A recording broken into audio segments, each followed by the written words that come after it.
Cunard's RMS Queen Elizabeth. Is she one of the most beautiful and elegant ships at sea?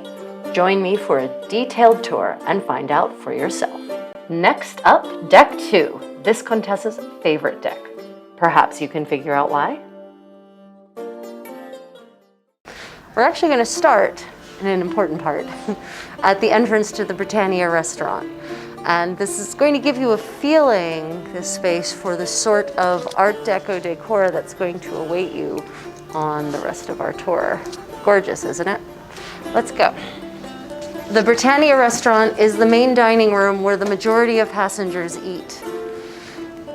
And on this ship, that would actually count as fourth class, in fact.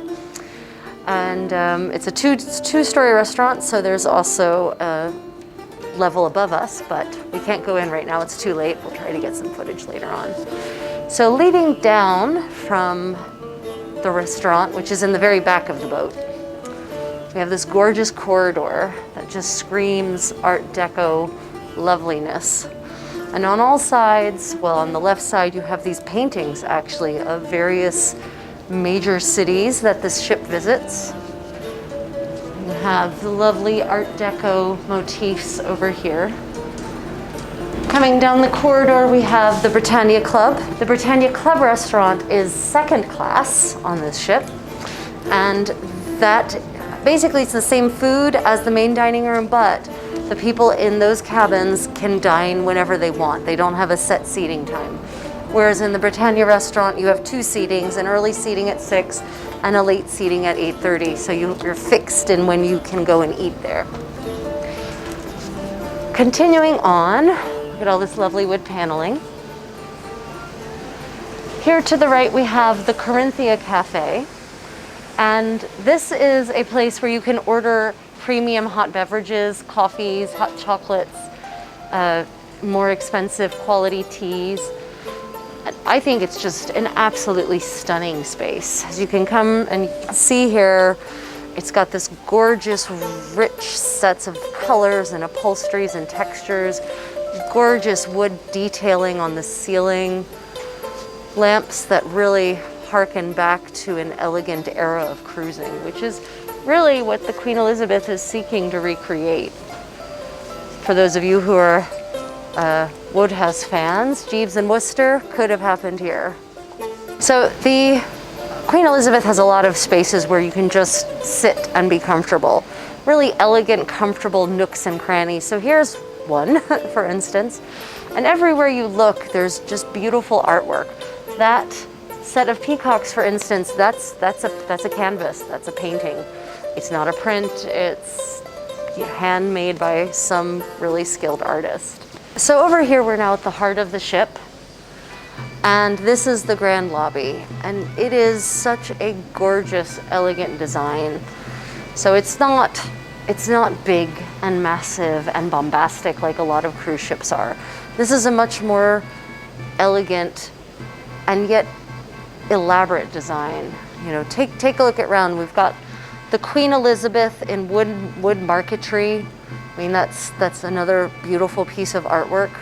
Each piece hand inlaid, the textures of the wood chosen to actually create specific looks.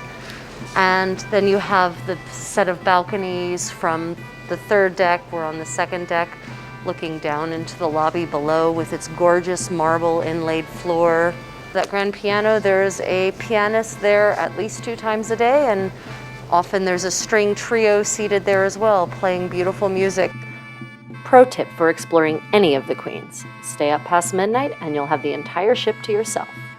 Well, with the exception of some very diligent employees busily cleaning, the sound of which you may be able to hear in these clips. So I often say that you have to look up. And for instance, here you need to look up. The ceilings in the Queen Elizabeth in the public spaces are absolutely amazing.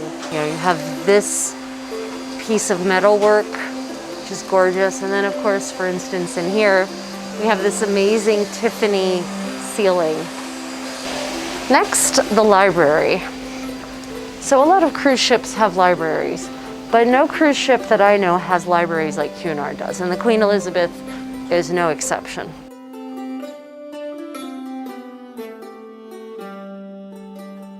So the library is also 2 stories and is located from the central atrium area, and it's on floors 2 and 3. So if you ever want to visit the library, you can access it from 2 or 3, whichever you like.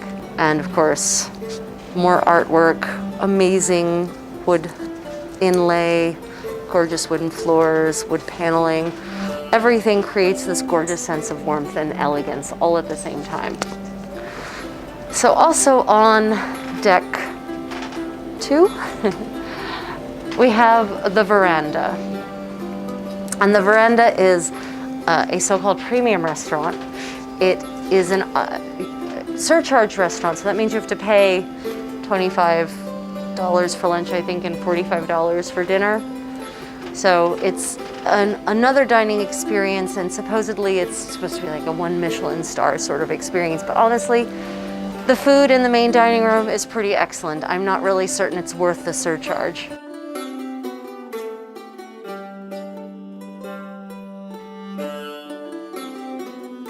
So we're at the entrance to the Queen's Room, and the Queen's Room is the ballroom. But in this antechamber area, I would like you to note that there are actually cases here with Cunard history. And not just Cunard history, but Cunard's history in the world. This cruise line has existed for almost 200 years. And there's a lot of momentous events for which their ships have been present or in which their ships were involved. So they have all sorts of historical objects, newspaper clippings, photographs, really interesting bits of history that you can learn about by just taking a moment to peruse. There's also a port shop where you can buy Cunard memorabilia. They also have a small selection of necessities, should you forget your shampoo, toothpaste, Band-Aids, that sort of thing. So the Queen's Room is the ballroom. And there aren't many ships left in the world, cruise lines, cruise ships, or even ocean liners that have ballrooms anymore, because dancing is no longer considered something that one should do socially or needs to do. But there are still people who like ballroom dancing, and if that's you, then Cunard is the cruise line for you. Look at this amazing, amazing ballroom. This gorgeous parquet floor. Again, the Tiffany style, and they might even be Tiffany company, I'm not certain that they are, but Tiffany style stained glass panels, illuminated, all these details that make it feel as though you're stepping back into an era of bygone glamour. And as you can see, they have an active bandstand where you can actually dance to live big band music on an almost daily basis. They also host afternoon tea in here every day at 3 p.m. It's included in your cost of cruising, so it's not extra. It's a wonderful experience for those who haven't had it, and it's still a wonderful experience for those who have. The Queen's Room is also where the captain hosts cocktail parties, or rather, where they used to in the before times. Onward to the den of iniquity, the casino, and the pub, right next to each other. I don't think that's an accident. The place where you're encouraged to drink next to the place where you're encouraged to gamble.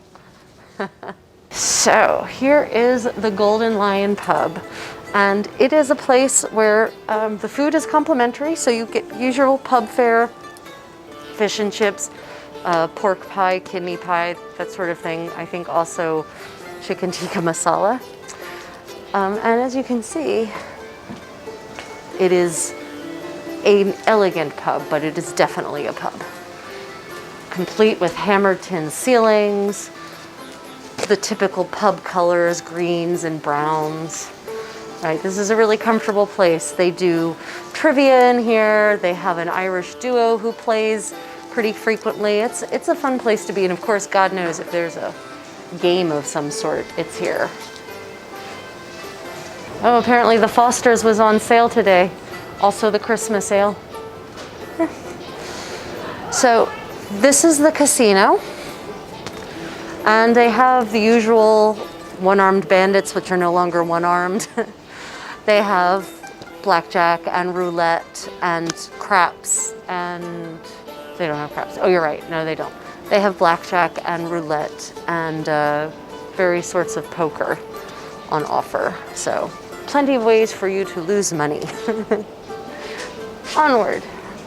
Deck 2 does house one more major spot of interest, the Royal Theatre, but we shall be exploring that space in our Deck 3 tour. So what is your favorite spot on Deck 2 of Queen Elizabeth? Let me know in the comments below. Otherwise, may your travels be creative and stay tuned for your moment of Kitty Zen.